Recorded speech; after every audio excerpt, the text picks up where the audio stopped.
Um português, um croata e um suíço entram à conversa no funeral. Lágrimas de crocodilo abundam. É o funeral de uma igreja. Olha, então e aqui? O que é que vai ser? Olha, pode ser um café com leite, por favor. Olá, bem-vindos a mais um programa do Café com Leite. Eu tenho comigo o meu amigo Joca, que já não é pastor, aparentemente. Olá, já conseguimos integrar um Lego. Olá a todos. Conseguimos entregar um Lego em... Amém. Amém. Está tudo bem? Está tudo porreiro. Eu tenho de parar de vir fazer estas viagens todas aqui à Suíça, porque nos últimos meses... Onde? Sim. Estamos na igreja, ao funeral. Olá, Sam, também. Olá, prazer estar aqui em carne e osso. E nós aqui estamos para mais um episódio. Eu gostaria, antes de começar, de relembrar que nós temos redes sociais, não são muitas, mas temos algumas. Participem, partilhem, façam comentários. Nós gostamos de responder a perguntas quando elas aparecem. Às vezes pode haver programas que podem ser suscitados por essas perguntas, por isso não hesitem. E vamos passar à primeira rúbrica que nós temos, que é os pingos do leite. E vamos começar, se calhar, contigo, Samuel. O que é que tu trazes para nós? Sim, aqui há uns sábados atrás eu fui pregar a uma igreja que não era a minha e o pastor que me tinha convidado tinha-me dito que nesse dia ia haver um culto de louvor, ok? E eu conheço aquela igreja e fiquei assim... culto de louvor? Como é que isso é possível? Estava a pensar que ia chegar tipo órgão de tubos e tal, e quando cheguei fiquei bastante positivamente admirado, porque os poucos jovens que existiam na igreja tinham-se juntado, não havia instrumentistas, por isso arranjaram uns playbacks assim mais modernos, e estavam à frente lá a liderar as músicas, a fazer um bocado aqueles jogos teatrais. O que é que estás a fazer aqui hoje? Eu vim por causa do programa da igreja. Pá, a darem tudo. E estava mesmo assim emocionado. Mas houve uma coisa que me desagradou imenso, e é isso que eu queria falar aqui, até me deixou emocionado na altura, que foi, tu tinhas um contraste muito grande, não é? Tinhas os jovens a tentar mesmo tipo, fazer alguma coisa de novo, a tentar quebrar barreiras, a dar tudo, e eu estava sentado atrás na igreja e do meu lado, à minha frente, tinha pessoas de alguma idade, não é? Que no meio das músicas tipo, faziam claramente com os dedinhos nos ouvidos para tapar, mas do género não de forma... como é que se diz? Visível ou muito... Sim, completamente a mostrar que não estavam a gostar. Okay. Uma senhora que estava à minha frente chegou a uma altura que se levantou e disse: para ficar nesta porcaria não fico, e atira o inário dela para a cadeira dela e sai. Tipo, houve pessoas que tinham trazido tampões dos ouvidos e que colocaram naquele momento. É assim, estamos a falar de tipo 4 ou 5 pessoas numa turma de 50, não é? Mas aquilo emocionou-me muito, porque eu pensei, fogo, eles não conseguem perceber o esforço que os jovens estão a tentar fazer para conseguir fazer uma coisa bonita. E isso magoou-me imenso. E aquilo que eu gostava de lançar aqui com o Pingo de Leite é porque é que as pessoas reagem dessa forma. Normalmente nas pessoas de mais idade deveria existir aquela coisa do género, vês as crianças que um dia foram crianças na igreja, os filhos da igreja, a tomarem iniciativas e a fazerem coisas de coração, não deveriam estar contentes, porque é essa dificuldade gigantesca a tomar prazer em algo que não é habitual. Obrigado, Samuel. Joca, estou a ver que tu não puseste os ouvidos, não tiveste a tapar os ouvidos, mas quase. Estavas no limite. Estava quase no limite. O que é que tu achas? Já passaste por coisas parecidas? Já presenciaste? Não vale a pena estar a repetir, acho que já falámos algumas vezes sobre isso, até quando falamos sobre música, pelo menos em alguns pingos de leite. Em Rijeka nós tivemos situações semelhantes em termos de incapacidade de compreensão por parte de uns e de outros, mas por parte sobretudo das gerações mais antigas, em relação ao esforço que as gerações mais novas fazem, não é? Quer dizer, eu acho que em Rijeka ninguém era suficientemente corajoso para atirar o inário porque é demasiado sagrado. mas quase porque... acho que é pena. Eu lembro de uma situação em particular. Nós tivemos um programa de jovens que organizámos para todo o país, portanto todos os jovens, uma grande parte dos jovens de toda a Croácia vieram à igreja de Rijeka naquele sábado, e fizemos um programa completamente diferente, incluindo ter uns momentos de sketches, tipo dividimos em grupo para debatermos determinados temas, sketches feitos à frente no púlpito da igreja. O nosso púlpito é muito baixinho também, mas no púlpito e à frente. E os irmãos ficaram extremamente chocados com isso, porque não é? Há toda uma série de parte teatral e tudo isso, não é?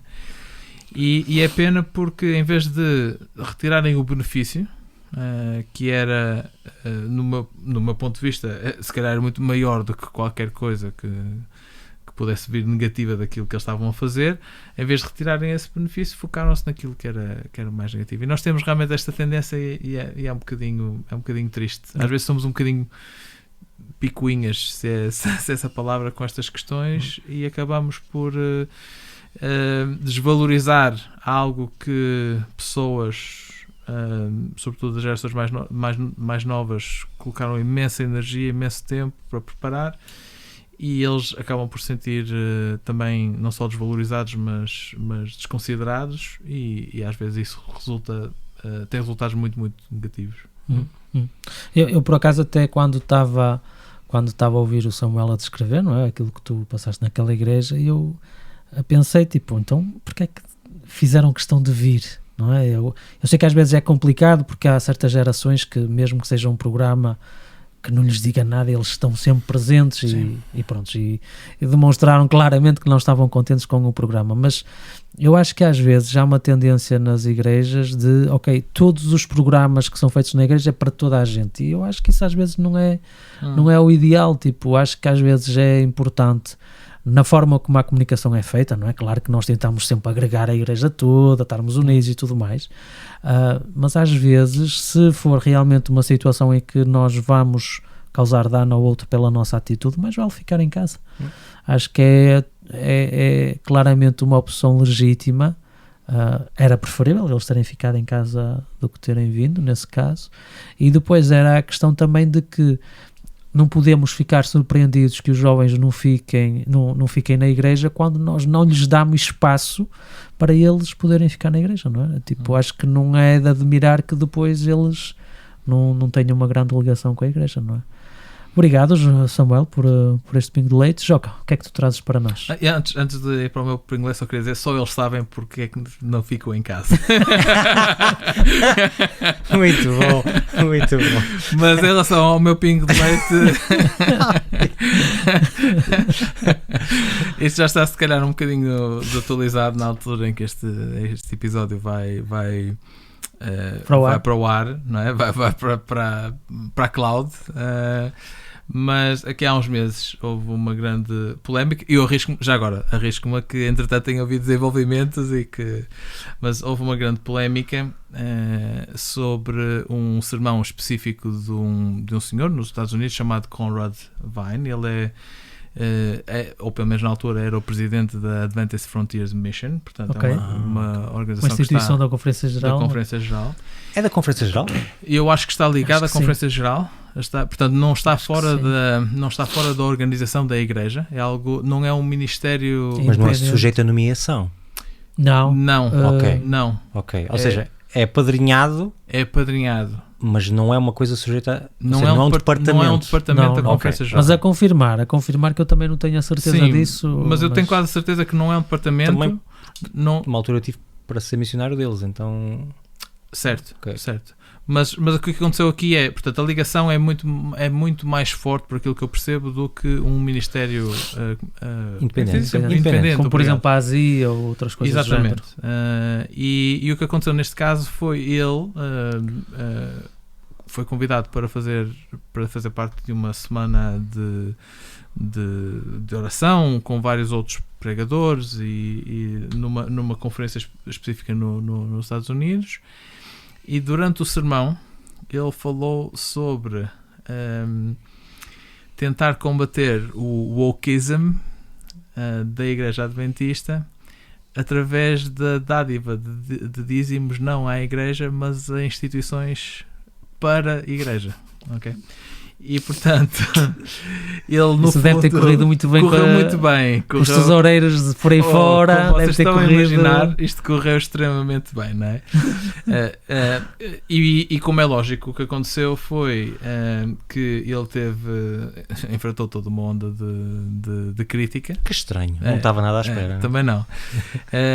Uma onda de crítica, e o que aconteceu também, a consequência, o dano colateral, no fundo, foi que a Conferência Geral decidiu, por algum momento, suspender as relações próximas que mantinha com muitos dos ministérios independentes, com os quais até aquele momento tinha mantido essas ligações, percebes?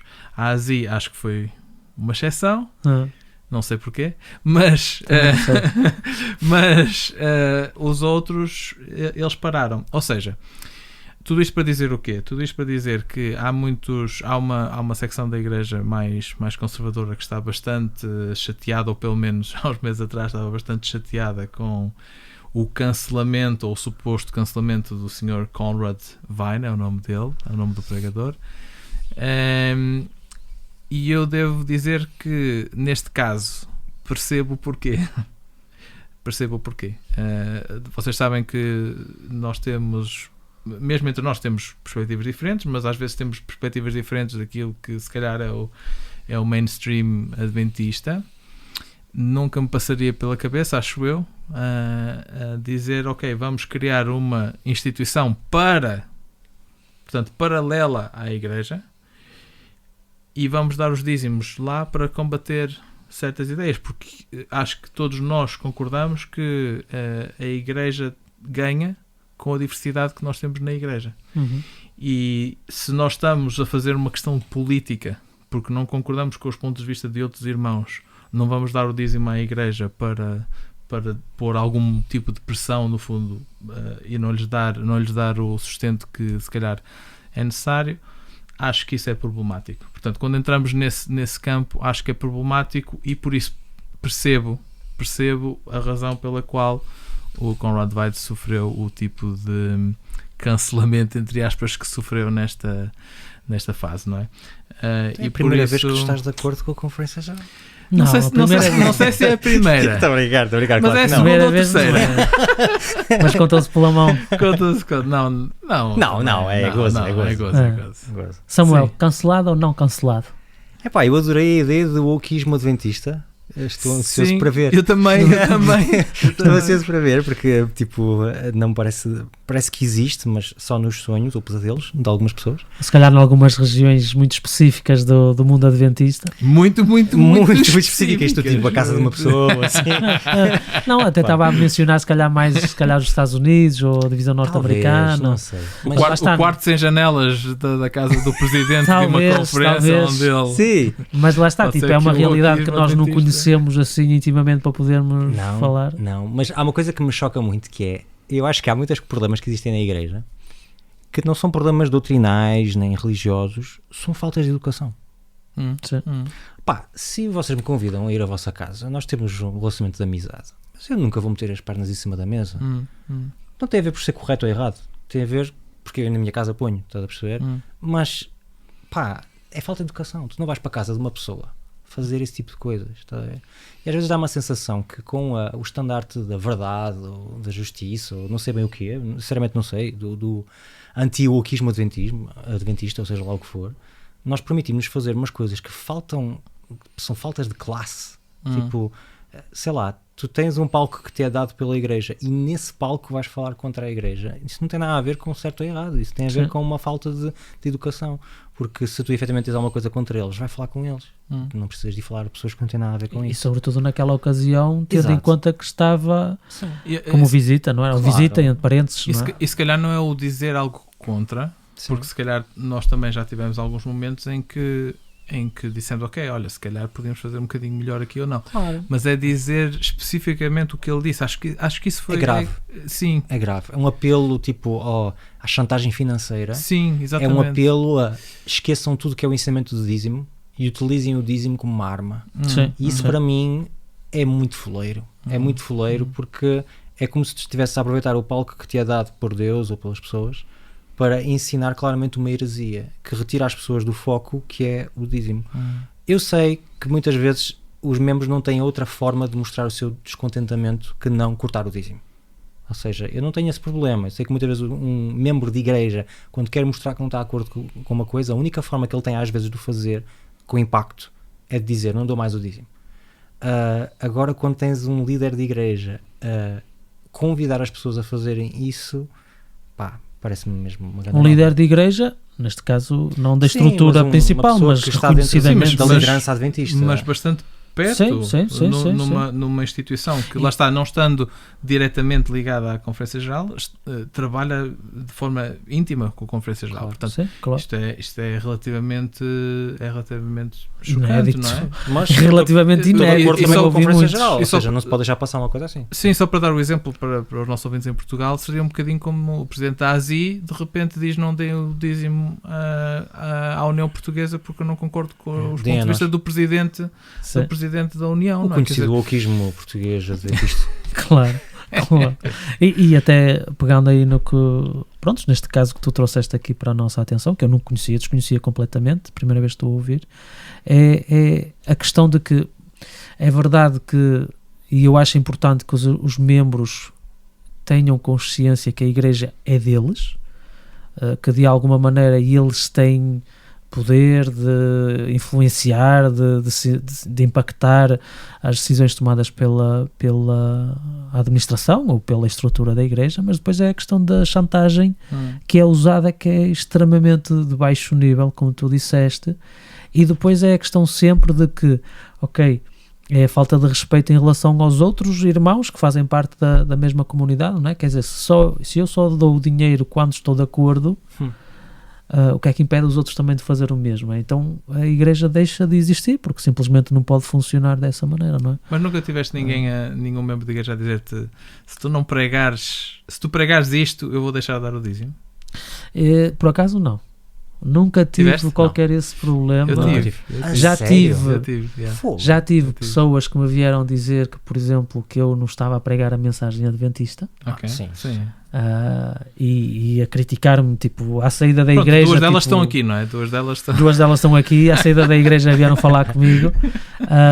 Mas agora dizer, tipo, se não pregar isto, eu retiro o dízimo ou eu mando uma queixa para onde quer que seja, o que não. Como é que tu nunca nos contaste essa? Essa é bem engraçada, mano. Essa dava um bom pingo de leite. Estava um excelente pingo de leite. Não contes já, então. Não contes já. Fica para outra vez.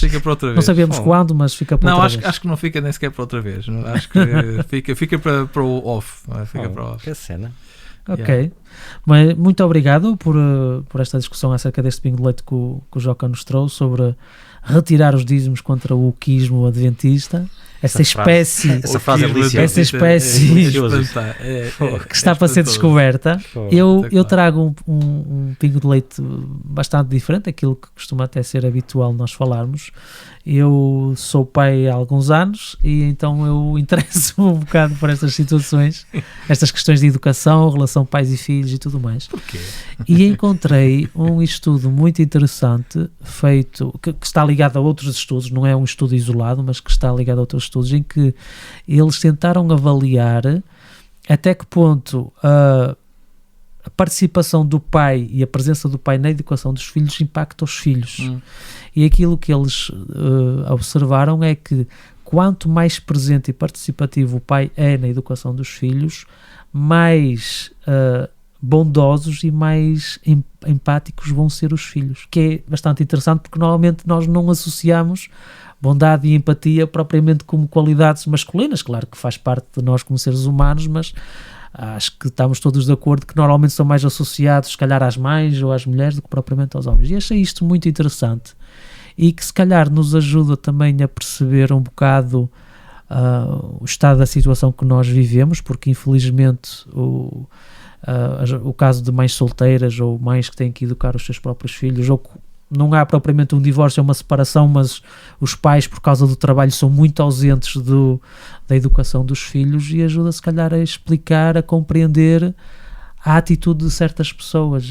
Achei realmente muito interessante como o facto de estes valores especificamente serem sobretudo veiculados através da presença de uma presença masculina, não é? Neste caso o pai, ao contrário daquilo que nós intuitivamente se calhar chegaríamos como conclusão. Este é o meu pingo de leite, não sei se há alguém que gostaria de reagir primeiro, Se calhar Joca, alguém com filhos, como o Joca. Exatamente, Sim, claramente. portanto, eu com bastante experiência posso... na educação de Sim, claro. de animais de quatro patas. Sou uma referência... Vais dar um testemunho toca- Sabanola ou não? Não, eu acho um que testemunho se calhar secreto. a minha pergunta é: o estudo mostrou uma correlação Positiva. ou positiva? Não, porque E não eram podia ser do género. Depois de lidar com um pai durante a parte E da eles minha são mais- vida, eu senti a necessidade de desenvolver empatia. Não, é mesmo na questão de que o pai como modelo ajuda a criança a Certo. desenvolver mais bondade e empatia, que achei Sim. bastante interessante. E mais uma vez não é um estudo isolado, tipo, isto é no seguimento de vários estudos que apontam também na mesma direção. Sim, e convém também referir que é preciso saber ser pai. E lá está. Claro. Que eu não sei. Que eu não sei. Ainda. Talvez. Mas há muitos pais que são figuras de referência para os filhos, figuras muito positivas. Também há muitos pais que infelizmente são Sim, também. referências negativas, não é? Portanto, eu calculo, como elas não conheço o estudo, mas calculo que tenha esse aspecto também tenha linha de ter conta, sido não é? em consideração, não é? Mas fica o apelo para que nós também saibamos ser pais. Eu tinha a minha psicóloga em Newbold, portanto em Newbold nós tínhamos acesso a psicóloga ou psicólogo, e neste caso eu aproveitava para as sessões gratuitas que tinha todos os anos, todos os semestres, e ela... Fixe, mas tinham isso na faculdade. Sim. Isso é muito bom. Sim. Mas na cultura inglesa, a regra geral, qualquer instituição Tem isso disponível. Da supervisão, é isso? para dar também a possibilidade das pessoas fazer um bocadinho de introspecção e tudo isso.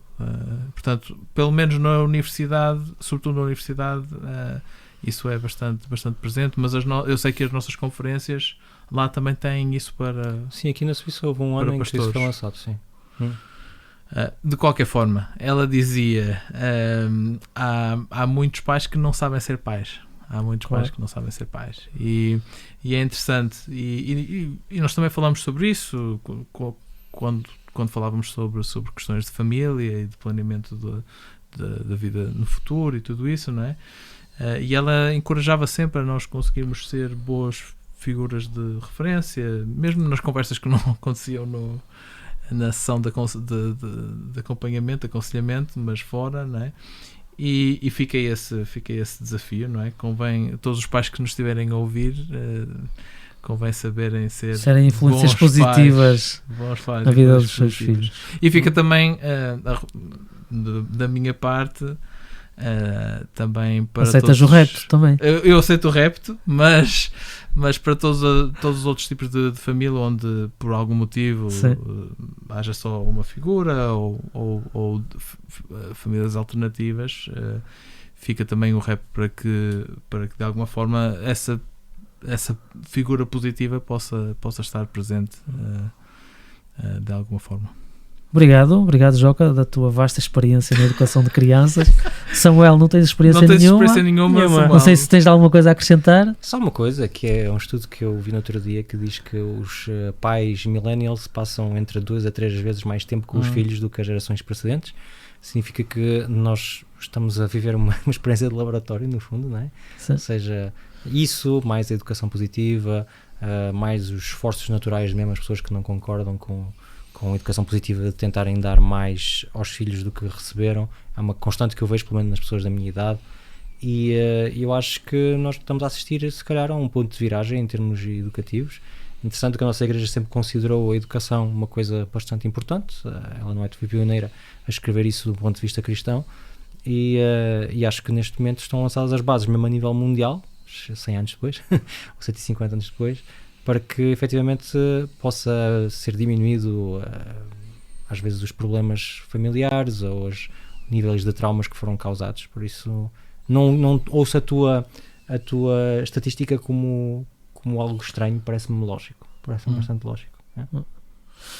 E chegamos ao fim dos Pingos de Leite, esta primeira rúbrica. Vamos ter agora o grão com um título muito, muito bombástico. Eutanásia das igrejas, ou em termos de leigos, quando é que as igrejas devem morrer?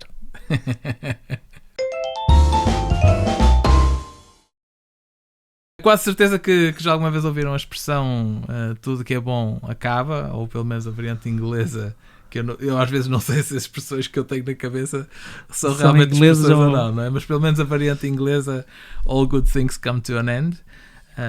E ao longo das últimas semanas e meses é uma expressão que tem vindo com frequência à minha mente. Como vocês já sabem, eu e a minha mulher saímos recentemente da Croácia para nos mudarmos para a Inglaterra. Mas já passaram uns meses, fogo. Sempre a falar do mesmo assunto. Sim, sempre a falar vocês do mesmo assunto. continuam a fazer-me gastar dinheiro para vir à Suíça gravar estes episódios todos os meses. Ok, já é a terceira vez. Por favor, parem. E então, como é normal, eu tenho refletido um bocadinho sobre as coisas que chegam ao fim, o ciclo natural das coisas, não é? Qualquer projeto, qualquer etapa na nossa vida, até a própria vida tem um começo, um meio e um fim. Este é para a última geração. E esta minha reflexão levou-me também a pensar sobre o ciclo natural das nossas igrejas, não é? Será que a expressão tudo que é bom acaba se aplica também às nossas igrejas locais, ou pelo menos a projetos dentro das nossas igrejas, não é? Noutras palavras, será que há certas igrejas, ou pelo menos certos projetos de igreja, que em certos contextos deviam também acabar, não é? E deixa-me dar um exemplo concreto. Em Rijeka, eu e a Doroteia tínhamos um projeto que funcionou bastante bem ao longo dos 3 anos que tivemos lá, chamado Bíblia e Pisa. Acho que o título é bastante descritivo acerca daquilo que nós fazíamos. Portanto, comíamos pizza sobre as Bíblias, basicamente. Ok, eu estava com dúvidas, mas agora esclareceste tudo. Eu achei super interessante eles darem um título em português para uma atividade na também Croácia. achei essa parte interessante. Mas sabes como é que se diz em croata, por acaso? Mas todos os croatas falam Bíblia e pizza. Ok. Então os croatas foram colonizados e dizes tu que não percebes croata. colonizados pelo Portugal. Okay. Bem, mas agora que saímos, a questão que na mente de muitos dos jovens que estiveram lá era: será que... agora? Exatamente, e agora? Será que isto vai durar? Agora que o João e a Doroteia vão embora, será que vai durar? Vai durar quanto tempo? E para ser honesto convosco, eu também estou um bocadinho indeciso em relação à resposta a esta pergunta. Por um lado, como é lógico, sentir-me muito bem se um projeto que nós criamos e que investimos tanto tempo e energia se tornasse algo que durasse muitos anos e que por causa disso conseguisse trazer muitas pessoas a Cristo, não é? Mas por outro lado, se o Bíblia e Pisa acabar daqui a 2 semanas, 2 meses ou 2 anos, será que isso seria assim tão mau? Seria uma catástrofe? Sobretudo se acabar para dar espaço a algo que eventualmente para os jovens de Rijeka se calhar faz um bocadinho mais sentido, ou algo com o qual eles se relacionam um bocadinho mais. Será que isso até não seria algo positivo? E na última reunião que nós tivemos com os jovens antes de sair, foi engraçado que a nossa diretora de jovens estava a defender o Bíblia e Pisa a todo o custo. Sim. Quase tipo contra tudo e todos. Canonizado. Mesmo que o pastor que venha depois de vocês queira parar, nós não vamos parar. Já te matam! Sim, e eu dei por mim a ter que defender o fim do Bíblia e Pisa.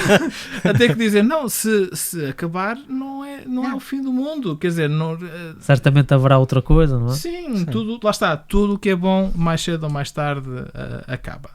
E do ponto de vista bíblico é interessante que aquilo que me parece parece evidente é que nós encontramos na Bíblia também em vários momentos a ideia de um Deus que não tem problemas em acabar algo para começar de novo, ou para fazer algo que se calhar é capaz de funcionar um bocadinho melhor, ou pelo menos funcionar de forma diferente, não é? E isso parece-me que é uma ideia bastante evidente, por exemplo, no texto do livro ou do sermão aos Hebreus. Não é? No capítulo 8, versículo 13, por exemplo, o texto diz algo do género: ora, ao falar de uma nova aliança, Deus tornou caduca a primeira, e o que caducou e ficou velho está prestes a desaparecer. Ou seja, a nova aliança existiu, mas chegou ao fim e agora há uma nova aliança.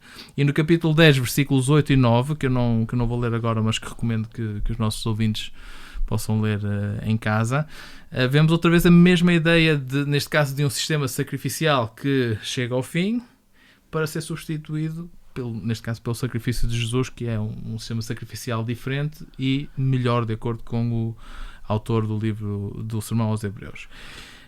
Dito isto, na Bíblia também encontramos, por vezes, a ideia oposta, não é? A ideia do reino de Deus, por exemplo, que é um reino que é implementado na primeira vinda de Jesus, é implementado através do Espírito, da ação do Espírito nos discípulos e nos cristãos ao longo da nossa era, e que há de durar para sempre, não é?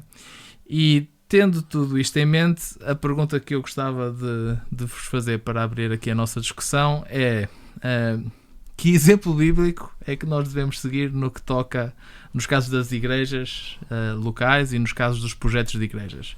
Vocês preferem o exemplo bíblico do eterno reino de Deus que vai durar para sempre e que por isso temos que lutar para o manter ali? Ou a ideia da velha aliança que será cancelada ou substituída por algo diferente? E já agora, no caso de preferirem o segundo exemplo bíblico, quais são os fatores que podem determinar ou que determinam para vocês o fim ou de uma igreja local ou de um projeto de igreja? Não sei, eventualmente, quem é que gostaria de começar por tentar responder esta pergunta. Samuel, queres tentar? Pode ser. É engraçado a maneira como tu construíste a coisa, bastante interessante, e também interessante o teu feedback em relação ao Bíblia e Pisa, essa questão. E eu ao ouvir-te eu percebi uma coisa, que é: tu não estás emocionalmente ligado ao Bíblia e Pisa. Percebes? Eu vou contrariar. Eu não estou a dizer que tu não tens certo. emoções em relação àquilo que fizeste, mas tu não és refém dessas emoções. Estás a perceber? Porque eu acho que tu tens bem presente na tua mente que o Bíblia e Pisa é, no fundo, um meio para chegar a um fim num mundo em que existem muitos outros meios. Claro que tem a tua transpiração ali dentro, tem a tua impressão digital ali dentro e há essa ligação emocional, mas o simples facto de tu dizeres que, ouviste uma coisa assim tão extrema que até começaste a defender quase a eutanásia do Bíblia e Pisa, demonstra que tu consegues ainda guardar bem os teus sentimentos, porque nós somos seres emocionais e não podemos retirar isso se não tornarmos máquinas, mas por outro lado compreendes perfeitamente a razão de ser e de existir daquele projeto. Eu acho que aquilo que acontece muitas vezes é que a relação emocional que nós temos com determinadas coisas toma tão conta de tudo que nós não conseguimos mais raciocinar de um ponto de vista prático. Em relação ao exemplo bíblico, eu vejo isso muito com a maior parte dos fariseus que aparecem na Bíblia, que não conseguem sair daquela coisa porque emocionalmente estão ligados. Não é só uma questão de lógica, não é só uma questão de tradição, não é só uma questão de religião, estão emocionalmente ligados àquela forma de funcionar, e sair daquele ninho de amor, vamos chamar assim, dá muito medo. O que é que poderá acontecer? E eu acho que, a meu ver, não existe nada nesta terra, igreja, projeto, pastor, liderança, que não seja substituível. Tudo ou temporário. Possível. Exatamente, ou temporário. Ou seja, exceto o Roberto. Exceto o Roberto, que é claramente uma referência a nível europeu, que há uns anos a nível mundial. Vamos com calma, calma. Mas, talvez do universo. Sim, talvez quando chegares aos 50. Mas... Ou da tua rua, pelo menos da tua rua, não é? Sabes Da minha rua também tenho dúvidas. Não, sabes a história, não é? Os restaurantes estavam a competir uns com os outros. Não. Melhor restaurante do mundo, dizia o primeiro. O segundo disse melhor restaurante do universo. E o terceiro disse melhor restaurante desta rua. Bem jogado, ok. Mas assim, para voltar à questão, para mim só há a única coisa que é eterna é Deus e os seus atributos, não é? Tipo, e aquilo que Ele quiser conferir eternidade. Tudo o resto é perecível. Agora, eu acho muito interessante de dizeres isso, porque eu acho que efetivamente existe demasiadas coisas que são guardadas dentro da Igreja Adventista por questões emocionais. Tudo, desde a mobília até igrejas, ok? Tentem um dia, meus prezados colegas, mudar um móvel numa igreja. Pronto, tem a Terceira Guerra Mundial naquela igreja, porque o móvel foi dado por não sei quem. Uma igreja que eu tive, nós temos literalmente que esperar que o senhor que tinha feito o púlpito, morresse e dar um tempo Sim, claro. para depois Não vais podermos, no sábado a seguir. claro, para podermos imaginar depois comprar falta de respeito. um novo, não é? A falta de respeito, não é? Essas coisas que a mim me deixam sempre bastante admirado. Mas lá está, eu acho que quando nós estamos numa igreja em que ela não está mais a crescer, a lei da vida é que ela está a morrer. Eu digo muitas vezes esta frase nas igrejas: tudo aquilo que não está a crescer está a aparecer. Tipo, por isso muitas vezes têm noção de que algumas igrejas são mantidas por membros e por federações simplesmente para não levantar poeira e sem pensar que se calhar muitas vezes os pastores que estão lá sofrem porque estão dentro de um esquema que não funciona, não conseguem fazer avançar nada e estão só a lidar com cuidados paliativos. Não significa que eu acho que não se deva dar cuidados paliativos às igrejas, mas eu acho que deve-se definir essa coisa claramente, e principalmente para os pastores não continuar a dizer não, mas tu agora vais chegar lá e vais lançar um projeto, quando a gente já sabe que não funciona e que a igreja vai morrer. E eu já fui pastor, pelo menos, de uma igreja com as características de que já devia estar fechada há muito tempo, e digo-vos que é o sítio ideal para vocês perderem tempo, para perderem vontade de ser pastores, para perderem vontade de pegar na Bíblia e ler, porque tu não estás a viver o ministério no fundo, estás a fazer uma coisa que não tem nada a ver com o pastorado, estás a fazer um tipo de gestão de pessoas que não tem nada a ver com o pastorado, e isso não só frustra quem está lá dentro, porque mais tarde ou mais cedo vai fechar, mas pode frustrar também muito o ministério de uma pessoa que está a trabalhar nesse sentido.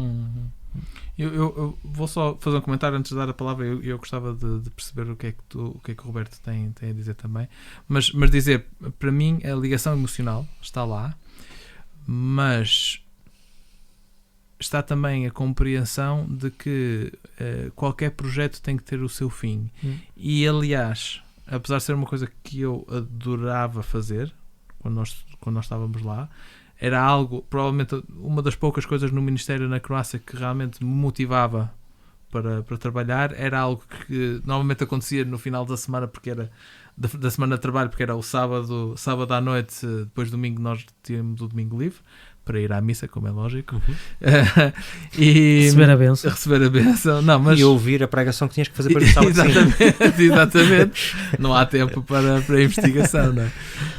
E por isso era algo que eu realmente amava, não é? E umas semanas antes da nossa última reunião eu estava a dizer aos nossos jovens: continuem, se vocês querem continuar, continuem, não sei o quê.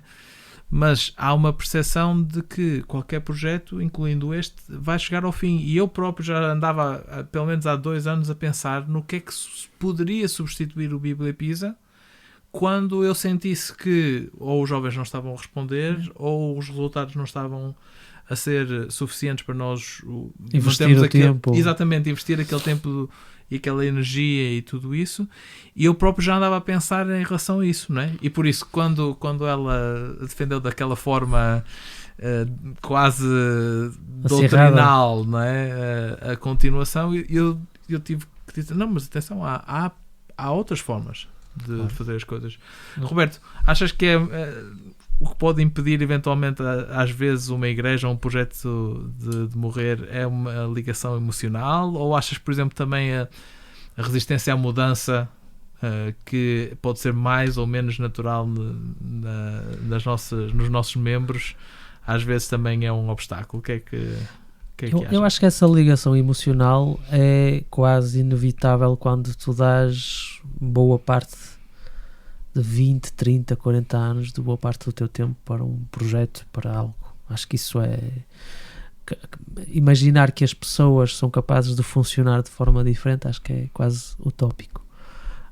De certa medida acho isso normal, mas eu concordo plenamente com aquilo que o Samuel estava a dizer. Há alturas em que tem que se tomar essa decisão, não é? E a atitude que tu tiveste em relação ao projeto, ao teu bebê, não é? Que nasceu e que teve 3 anos de vida e tudo mais, acho que é a posição a ter.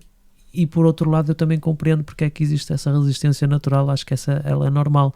Eu não tive nenhum projeto que tivesse uma duração muito, muito grande, não é? De anos, vamos assim dizer. Já tive em igrejas, não é? Mas, por exemplo, um projeto em que eu vi nascer, em que eu planifiquei, eu vi nascer e por aí fora, tive a ocasião agora nos Açores de ter essa oportunidade, mas lá está, foi um tempo de tempo relativamente curto, e quando eu vim embora aquilo continuou e o centro de influência ainda está lá a fazer o seu serviço.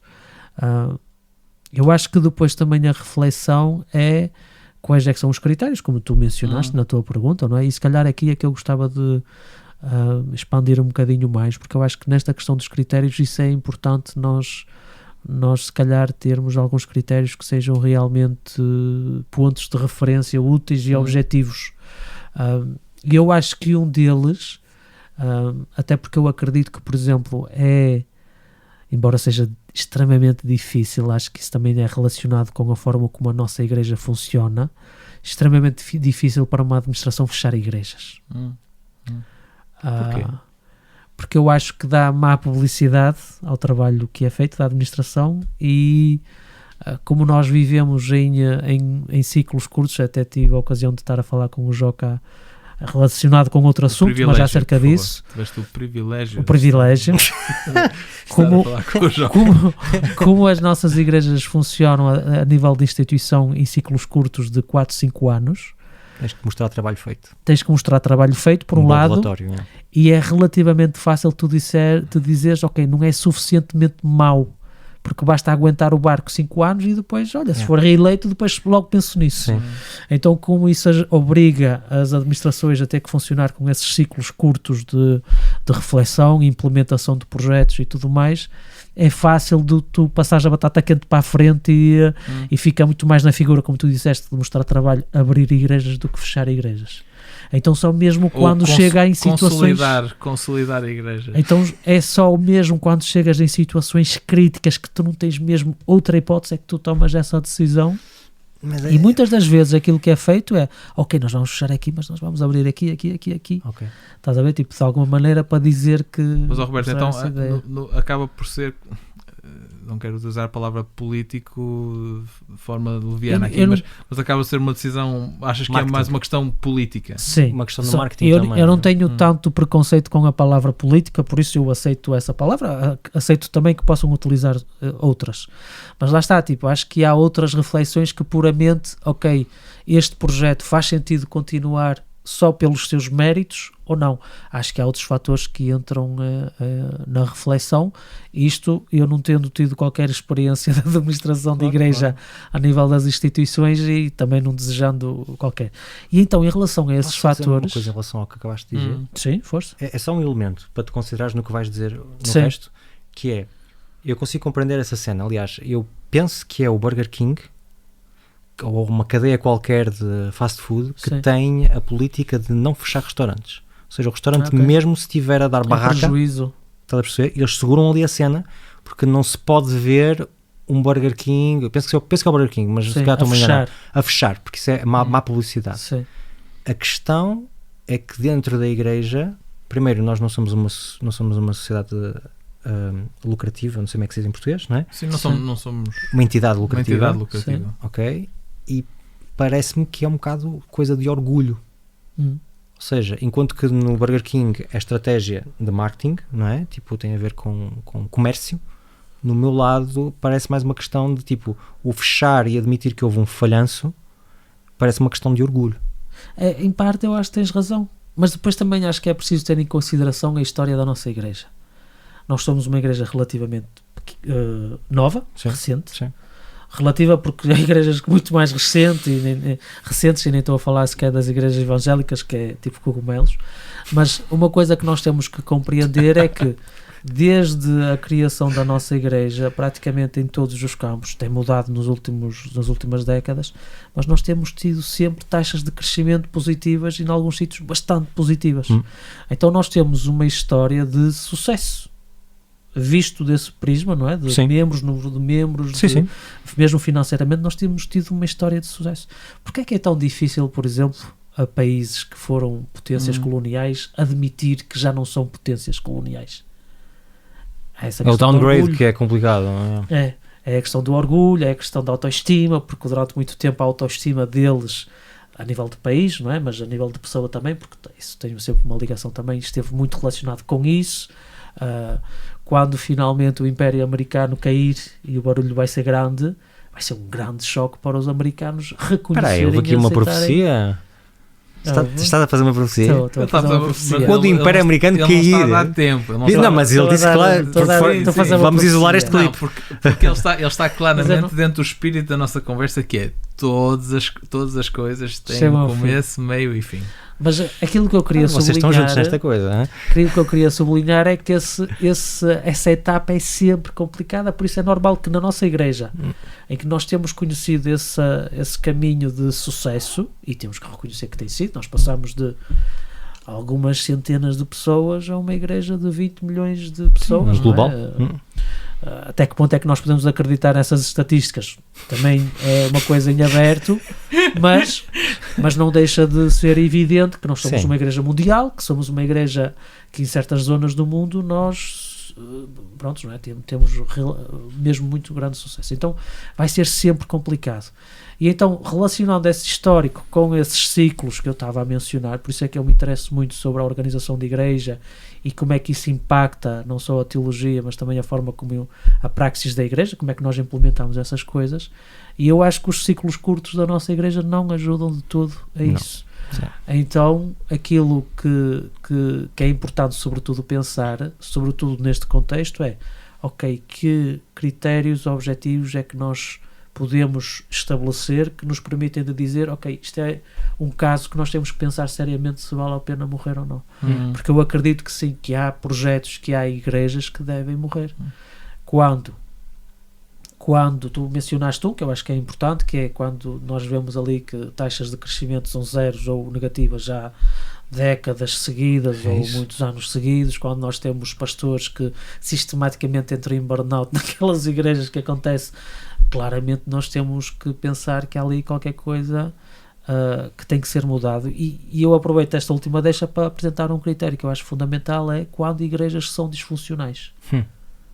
Quando nós temos lideranças de igreja tóxicas e disfuncionais, eu acho que sim, uma opção viável deveria ser: vamos fechar. Para não destruir mais, não é? Vamos fechar durante 6, porque às vezes o edifício é nosso. Sim. Vamos fechar durante 6 meses, durante um ano, daqui a um ano fazemos reset à igreja. Todos os membros que quiserem voltar vão ter que pedir transferência para aquela igreja. O que permite depois, sobretudo se forem pessoas que já conhecem, desculpa, mas nós não podemos voltar para o esquema que nós tínhamos no passado, por isso nós não aceitamos que tu faças a transferência para a nossa igreja. E pronto, e acho que mudando a nova equipa de liderança, depende também do contexto, mas por exemplo, se for numa cidade em que há várias comunidades adventistas, pode ser o início de um projeto completamente novo, diferente, nada a ver com aquilo que tinha sido feito antes. Permita, por exemplo, se calhar pessoas que estavam na igreja pelos motivos errados, mas depois de um ano sem ir à igreja, se calhar nunca mais têm vontade de vir. Eu acho, agora é claro que definir o que é uma igreja disfuncional também pode ser complicado de definir. Tu falaste de liderança tóxica, é extremamente complicado a não ser que tenhas uma avaliação externa e que seja técnica o suficiente para te dar esses elementos, mas muitas das vezes a própria igreja não se apercebe que é uma liderança tóxica ou disfuncional.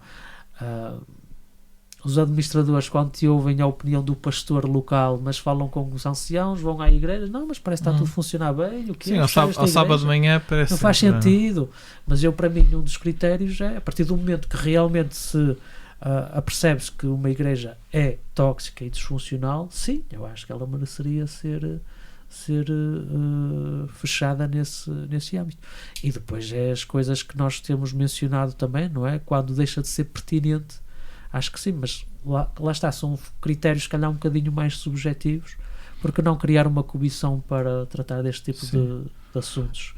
Eu acho que de alguma forma fazer um rating das igrejas. Isso também poderia ser problemático de ver assim dessa maneira, porque depois a verdade, e é aí que complica também. Desculpa Roberto, na Inglaterra nas escolas eles agora mudaram, mas eu via o rating que era aceitável, o ranking, o ranking aceitável, razoável, boa ou excelente, não é? Havia uma das nossas escolas que punha no marketing que era uma escola boa, e eu assim, conhecendo, podíamos ser um bocadinho melhores, não é? Portanto, seria engraçado fazer isso com as igrejas e perceber igrejas Não seria para Também fixar, aceitáveis, não seria para fixar do lado de razoáveis. fora, mas eu acho que como o Roberto acabou por dizer, há determinadas coisas que não são, em português diz-se mesuráveis, é isso? Sim. Não se podem medir. Sim, mas mesuráveis disso, não é? sim. Sim, ok. Acho que há coisas que não são mesuráveis. Nós não podemos medir a espiritualidade de uma igreja, não podemos medir o compromisso da igreja. Bom, de forma completamente Absoluta, objetiva. Sim. Mas há determinadas coisas, como por exemplo a estagnação do crescimento de membros, a perda de membros, o número de membros que deixaram de frequentar nos últimos anos, os números de cartas de pedido para serem retiradas ou transferências ou retiradas dos livros de igreja. Percentagem de jovens na igreja. Sim, o número de pastores, por exemplo, há uma igreja aqui no nosso território que durante muito tempo foi uma igreja de cemitério de pastores, não é? Que levaram 3 ou 4 pastores seguidos que deixaram de ser pastores naquela igreja. Isto devia ser, isto é mesurável, ou seja, ou mensurável, isto é mensurável, por isso isto devia ser fruto claro, devia ser de uma reflexão, sim. não é? Tipo, Isto são dados concretos. não é que continuar a experimentar, espera aí, vamos meter mais um, subjetivo. olha, deixou, espera, vamos meter mais um, deixou também, tipo... Claramente há um problema ali na igreja. não, claramente todos estes pastores tinham problemas graves. Estás a perceber? Aquela coisa às do... vezes a questão fica um bocadinho mais complicada. Por Sim. exemplo, dando o exemplo da Croácia. Ok. Todas as igrejas, não há uma São igreja... cemitérios de pastores. Não são cemitérios de pastores, mas não há uma igreja que esteja em crescimento na Croácia. Ok. Aliás, aquilo Claro que isto tem que ser sempre Sim, contextualizado como é com o lógico, local. como é lógico. Mas tipo, tens uma igreja que, sei lá, em Portugal em Portugal acho que é normal tipo 15 batismos por ano, uma coisa assim do género, nas grandes igrejas. Nas grandes igrejas, não é? Sim. Tipo, ok, tens uma grande igreja que está há 10 anos, também não é preciso ir para os extremos, pessoal. Temos uma igreja que está há 10 anos e que não tem um único batismo. Tipo, e que tinha normalmente, há 10 anos atrás, o tamanho das igrejas que neste momento contam a batizar 15 pessoas tem que ao menos colocar-se a pergunta, o que é que se passa nesta igreja? Sim. E que não é logo passar vamos riscar a igreja, porque dá para radiar, como é que se diz em português? Riscar a igreja da união. Sim, Ou seja, há essa possibilidade. Da mesma forma que tu podes disciplinar um membro, podes disciplinar uma igreja. Não é logo partir para ameaças. Mas isso não é a instituição que faz, isso tem que ser a Assembleia de Igrejas a fazer isso. Que é mais difícil. Não, ou a Assembleia de União pode fazer isso. Mas é isso, mas tem que ser uma Assembleia, não é, por exemplo, um Conselho Federal ou de União que pode fazer isso. Eu acho que é nas Assembleias. Igrejas, penso que é nas Assembleias. Nas igrejas podem ser fechadas. Pode fazer a proposta. Não, eu acho que... Bem, Mas agora eles não estamos aqui a têm entrar autoridade. em discussão Aliás, política. não é que as pessoas mais estão interessadas em casa. Mas exatamente. só para dizer, não estou a defender que se tomem decisões assim, não cresce, fecha essa cena. Não é isso. É simplesmente ter merece uma reflexão e... É isso, as pessoas estarem com uma análise e simplesmente não deixarem as coisas crescer, tipo, como se deixa um baldio crescer ervas daninhas. E depois há outra reflexão também, que às vezes pode ser a reflexão de certos administradores, que é, ok, eles estão todos só numa, se nós fecharmos esta, eles se calhar vão se espalhar para as outras igrejas, também que pode ser problemático. Um caso que pode ser problemático também. Estás não é? a falar Sobretudo... com pessoas tóxicas, lideranças tóxicas, etc. Sim, porque eu, por exemplo, em França cheguei a conhecer o caso de alguém que, por exemplo, estou a falar de uma pessoa em questão, não tinha espaço nesta igreja, então ele ia para outra igreja, ele tinha uma necessidade patológica de ter preponderância nas igrejas onde ele estava, que era uma personalidade tóxica, então ele tinha que encontrar esse sítio. Se tu conseguires juntar essas pessoas e estragar só uma igreja em vez de estragar muitas, porque não sei, mas acho que também é uma maneira fria de ver as coisas. Sim, mas... não execuível, porque depois vais ter que ter lá um pastor. Sim, tipo... e tens sempre danos colaterais e por aí fora. Agora, eu acho que aquilo que não se pode fazer de outra maneira é de continuarmos a não termos este tipo de reflexões, de pelo menos, ok, quando nós nos apercebemos em casos extremos, ok, claramente há aqui um problema nesta igreja, ok, vamos mandar mais um pastor para lá para ser ou então um pastor jovenzinho, ou tipo uma pessoa com pouca experiência, ou então vamos continuar a aguentar esta situação sem qualquer possibilidade de mudança. Acho que isso Acho que isso é a estratégia votada ao fracasso. Deixem-me colocar-vos uma pergunta que eu não tinha. Concluir também é bom. Concluir também é bom. Mas vamos utilizar também para concluir. Será que às vezes nós também, no que toca a isto, acabamos por deitar-nos na cama que preparamos sem querer? Em que sentido? No sentido de, tantas vezes, quando começamos um projeto, quando abrimos uma nova igreja, quando plantamos uma igreja, acaba por se tornar quase uma bandeira, não é? Sim. Acaba por publicitamos o facto de que vamos agora ter aqui uma plantação de igreja aqui no centro da nossa cidade e não sei o que mais, e vamos para a frente, isto é o grande projeto. Eu vou dar um exemplo. Em Rieca, acho que já falei várias vezes que nós havia 2 igrejas que se juntaram um pouco tempo antes de nós chegarmos, e Juntaram-nas, não é? Juntaram-nas. A conferência decidiu juntar porque fizeram a análise de que, em termos de Financeira, imagino. havia também a questão financeira, porque era um aluguer, mas não importa, mas era uma questão de números de membros. Sim. No sábado de manhã. Mas a questão é, eles durante 10 anos antes tinham apresentado aquilo como o grande projeto missionário da conferência. Uma dessas igrejas, então. Duro. Exatamente. Aquela que tinha sido plantada no centro da igreja. Perdão, no centro da cidade. E por isso, a minha pergunta é, será que às vezes nós acabamos por também ter dificuldade em reconhecer a realidade e em fazer estas análises precisamente porque... Estamos demasiado envolvidos. Sim, porque aquilo foi uma bandeira e nós temos Claramente. essa dificuldade. O que é que vocês acham? Olha, mas se calhar pegando e eu respondendo, e peço desculpa ao Samuel. Sim, Não, muito força, rapidamente. Mas eu acho que é por isso é que eu falei de alguns aspectos negativos da nossa estrutura de igreja, mas uma coisa que eu acho que nós temos muito positiva é a mudança de lideranças nas igrejas a nível das instituições, não é? E permite que pessoas que não estiveram envolvidas no início desses projetos que possam fazer se calhar uma avaliação mais objetiva acerca de será que vale a pena continuar com este projeto ou não. E eu acho que, lá está, a nossa estrutura, não há estrutura nenhuma que seja perfeita, nós temos algumas lacunas, algumas delas eu mencionei, mas também temos que reconhecer os aspectos positivos, porque uma liderança nova permite muitas das vezes ter esse papel de mal da fita, no sentido de que, peço desculpa, mas isto não faz sentido continuar assim. Não temos meios, não temos recursos para sustentar. Se passado 5, 10, 15 anos realmente o projeto ainda continua igual ou pior, então se calhar mais vale encerrá-lo.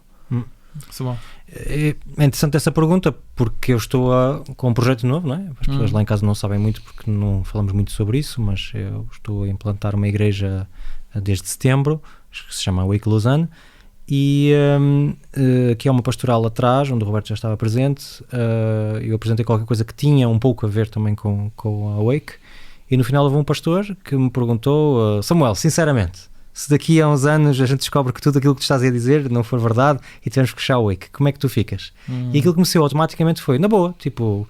E 3 segundos depois, não sei se tu te recordas, 3 segundos depois disse, não é na boa, porque é óbvio que uma pessoa está emocionalmente ligada àquilo, é um projeto que é um projeto que eu desejei muito, mas ao mesmo tempo, na minha percepção, seria um fardo ver um projeto que eu lancei e que não funciona. Ou seja, e ver que as pessoas estavam a manter aquilo uma bandeira e ver que aquilo não funciona. Daí, quando eu escrevi o projeto da Wake, eu escrevi automaticamente os fatores de avaliação da Wake. E escrevi no projeto que o projeto seria avaliado todos os anos. E que se algum dia aqueles fatores não estivessem a desenvolver-se, que eu próprio ia propor o fechar. Até por ter tido a experiência de ter tido uma igreja disfuncional e de ver os problemas que isso traz para o ministério de uma pessoa. Por isso eu acho também que é necessário implantar uma cultura de igreja em que nós não tenhamos medo de dizer, falhou, ok, mas olha, tentamos, isto não funcionou, agora já sabemos que não podemos bater nesta porta, mas agora com a mesma força com que fizemos este projeto, vamos fazer um outro e vamos atacar isto agora para ver se funciona. E ter essa atitude de laboratório, que nós temos tão medo, como tu disseste bem, por causa dos ciclos pequenos de liderança, mas também por causa de uma cultura adventista. Não se experimenta coisas na nossa igreja. Quando se experimenta tem que ser the real deal, não pode ser uma coisa que falhe. E isso é extremamente negativo, porque eu acho que a experimentação é que faz com que nós consigamos calibrar as coisas de forma a encontrarmos uma fórmula vencedora. Isso é histórico em tantas áreas. Porque é que na igreja tem que ser diferente? no cristianismo em geral, é o que tem ajudado o cristianismo a crescer também, não é? Sem dúvida, sem dúvida. Eu Nesse li aspecto. recentemente em relação a monachismo, como é que a gente diz isso em português? Sim, mosteiro, o movimento dos O mosteiros. movimento dos mosteiros, que Mosteiros ou as ordens sim, as ordens religiosas, não é? Tipo, as ordens beneditinas, quando tentaram entrar na Irlanda, falharam completamente, porque a visão irlandesa céltica não entrava naquilo. E depois houve alguém que decidiu criar uma ordem religiosa, que foi conhecido como o cristianismo céltico, naquela altura, que funcionou, e funcionou de tal forma que, quando começou a entrar pela Europa, começou-se a achar que era mais pertinente que até que os mosteiros beneditinos. Ou seja, na própria história da igreja medieval, onde a gente temos a noção que as pessoas eram muito fechadas a novidade e tudo, temos casos também de experimentações que funcionaram bem. Ok. E em jeito de encerramento, numa frase, fechar igrejas pode ser a inovação? Não, acho que depois também nós temos que ter cuidado, porque às vezes, e isto é uma frase que é dita um bocado nos nossos círculos de teólogos, pastores e por aí fora, não é? Que é mais fácil ter um bebé que ressuscitar um morto, mas a verdade é que às vezes acontece. Eu acho que mais do que os valores ou os números ou o aspecto financeiro, eu acho que um dos aspectos principais é mesmo isto é uma comunidade funcional. Isto é uma comunidade sadia para as pessoas que estão lá, permite-as crescer, pelo menos individualmente crescer para Deus. Acho que esse deve ser um critério importante, mas sim, se for necessário, acho que sim. Samuel? Eu acho que sim, deve-se fechar mais igrejas, deve-se fazer mais reflexão às vezes, de tipo, vamos começar uma coisa nova, fechar estas duas e vamos fazer aqui uma coisa. Esse tipo de organização tem que ser mais feita, porque quem paga depois a fatura é o pastor que está no terreno. Não são administrações, não e são as próprias membros. comunidades. Sim. Porque há sempre vítimas colaterais. É verdade, mas eu acho que quem paga a fatura mais cara é mesmo o pastor, que depois tem que pagar nessas coisas, e já existe poucas pessoas a quererem ser pastores. Como vocês sabem, à volta desta mesa, os desafios do pastorado já são suficientemente grandes, e eu acho que isso também é uma obra de proteção da vocação. Ok. Ficamos então aqui no que toca ao tema da eutanásia de igrejas. Pode ser até positivo. Portanto, o nosso voto é sim. Quero agradecer por teres trazido este tema, Joca, que é pertinente e que se calhar esperemos nós que vá amadurecer e se calhar permitir algumas mudanças.